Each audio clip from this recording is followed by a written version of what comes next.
ఈరోజు ఏదైతే ఆ ప్రాంతంలో ఆదివాసీలు పెద్ద ఎత్తున మమ్మల్ని కాపాడండి, మమ్మల్ని రక్షించండి అని వాళ్ళు మాట్లాడుతున్నటువంటి విషయం ఏదైతుందో దానికోసమని భారతదేశ ప్రజలందరూ కూడా వాళ్ళ గొంతెత్తాల్సిన, వాళ్ళకు అండగా నిలవాల్సిన అవసరం ఎంతైనా ఉన్నది.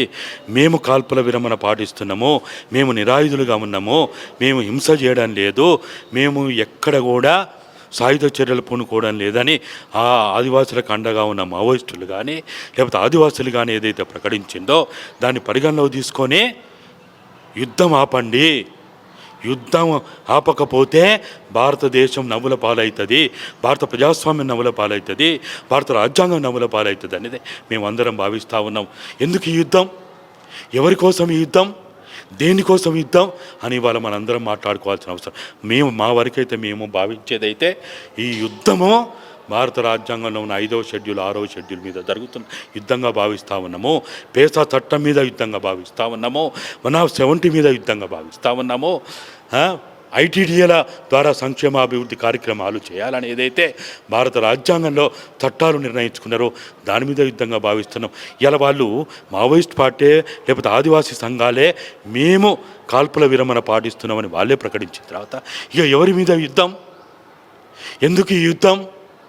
కాబట్టి తక్షణమే ఈ యుద్ధాన్ని ఆపడానికి, నివారించడానికి ఏదైతే కాల్పుల విరమణ వాళ్ళు పాటిస్తూ ఉన్నారో మీరు కూడా కాల్పుల విరమణ పాటించడం అనేది భారత రాజ్యాంగం వ్యతిరేకమైంది కాదు, భారత ప్రజాస్వామ్య వ్యతిరేకమైంది కాదు. కాబట్టి ఇవాళ ఈ దేశ పౌరులందరూ, ఈ దేశంలో చట్టాన్ని గౌరవించే వాళ్ళందరూ పార్టీలు పక్కన పెట్టి బీజేపీ వాళ్ళు అడుగుతున్నారు, బీజేపీ నాయకులు అడుగుతున్నారు, ఛత్తీస్గఢ్లో ఉన్నటువంటి బీజాపూరు, సుక్మా, దంతెవాడ, నారాయణపూరు వాళ్ళందరూ అడుగుతూ ఉన్నారు.